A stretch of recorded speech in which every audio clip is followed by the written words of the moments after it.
హైదరాబాద్లో హలీం ఓ సంస్కృతిగా మారిందని చెప్పొచ్చు. రంజాన్ సీజన్లో దీనికి ఉన్న క్రేజ్ మాటల్లో చెప్పలే. ఈ సీజన్లో హలీం టాప్ స్పాట్గా ఎన్నో రెస్టారెంట్ పేర్లను హైదరాబాద్లో చెప్పేయవచ్చు. హలీం తినడానికి ఇక్కడకు ఎక్కువ సంఖ్యలో జనం వస్తూ ఉంటారు. సోషల్ మీడియా ద్వారా ఈ హోటల్స్ ఫేమస్ అయ్యాయి. అంతేకాదు, ఇక్కడ రుచి కూడా తిన్నవారిని మైమర్పిస్తుంది. అయితే ఆరోగ్య సమస్యలున్న వారు మాత్రం హలీం తినకూడదు. హైదరాబాద్లో రంజాన్ సంబరాలు హలీం లేకుండా పూర్తవ్వవు. ప్రతి సంవత్సరం హలీం ప్రియులు ఏ హోటల్లో హలీం బెస్ట్ అనే దానిపై చర్చించుకుంటారు. ప్రసిద్ధ హోటళ్లతో పాటు కొత్తగా వచ్చిన హలీం కేంద్రాలు కూడా తమ ప్రత్యేకతతో ఆకట్టుకునేందుకు పోటీ పడతాయి. సాంప్రదాయ బట్టి హలీం నుంచి మోడ్రన్ వేరియంట్స్ వరకు హైదరాబాద్లో హలీంపై ఇష్టం రోజురోజుకి పెరుగుతోంది. హైదరాబాద్లోని హోటల్స్ అందరి దృష్టిని ఆకర్షిస్తున్నాయి. హలీం కోసం ప్రజలు గంటల తరబడి హోటళ్ల ముందు క్యూలో నిల్చోటానికి ఆలోచించరు. అంతేకాదు, హలీం రీల్స్, వీడియోలతో ఈ హోటల్స్ రాత్రికి రాత్రే ఫేమస్ సంపాదిస్తున్నాయి.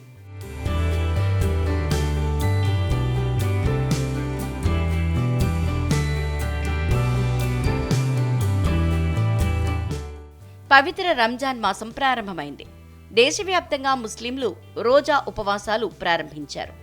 ఇక రంజాన్ అనగానే మనకు ముందుగా గుర్తుకు వచ్చేది హలీం. ముందుగా ఈ హలీంను ముస్లిం సోదరులు రంజాన్ మాసంలో ఇరాన్ దేశంలో ప్రారంభించారు. ఇది క్రమంగా ఇరాన్ దేశం నుంచి నేడు భారతదేశానికి పాకింది. దీంతో ఇప్పుడు మారుమూల గ్రామాల్లో సైతం హలీం వ్యాపించి హిందూ ముస్లింలను తమ వద్దకు రప్పించుకుంటోంది. చెప్పాలంటే ముస్లిం సోదరుల కంటే కూడా హిందువులే హలీం రుచులకు ఎంతో ఆకర్షితులవుతున్నారు. దీంతో మార్కెట్లో హలీం దుకాణాలు కిటకిటలాడుతున్నాయి. అయితే నోరూరించే హలీంలో ఉండే పోషకాలు శరీరాన్ని ఎంతో ఆరోగ్యంగా చేస్తాయి. కానీ కొంతమంది మాత్రం ఈ హలీం జోలికి పోకపోవడం మంచిదని వైద్యులు చెప్తున్నారు.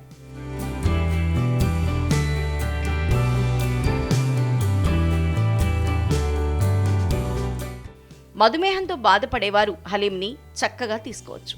కానీ అధిక మొత్తాదులో ఉప్పు, నూనె వినియోగం ఉంటుంది కాబట్టి మధుమేహం ఉన్నవారు, గుండె సమస్యలున్నవారు ఇంట్లోనే తయారు చేసుకున్న హలీం తినడం మేలని నిపుణులు సూచిస్తున్నారు. అలాగే చిన్నపిల్లలకు కూడా హలీం అంత మంచిది కాదు. ఇందులో వాడే ఘాటైన పదార్థాలు వారి జీర్ణ వ్యవస్థను ఇబ్బంది పెడతాయి. గర్భిణీలు కూడా అధిక మోతాదులో తినకూడదు. వృద్ధులు కూడా ఇంట్లో తక్కువ మసాలాలతో చేసుకునే హలీం తినడం మంచిది.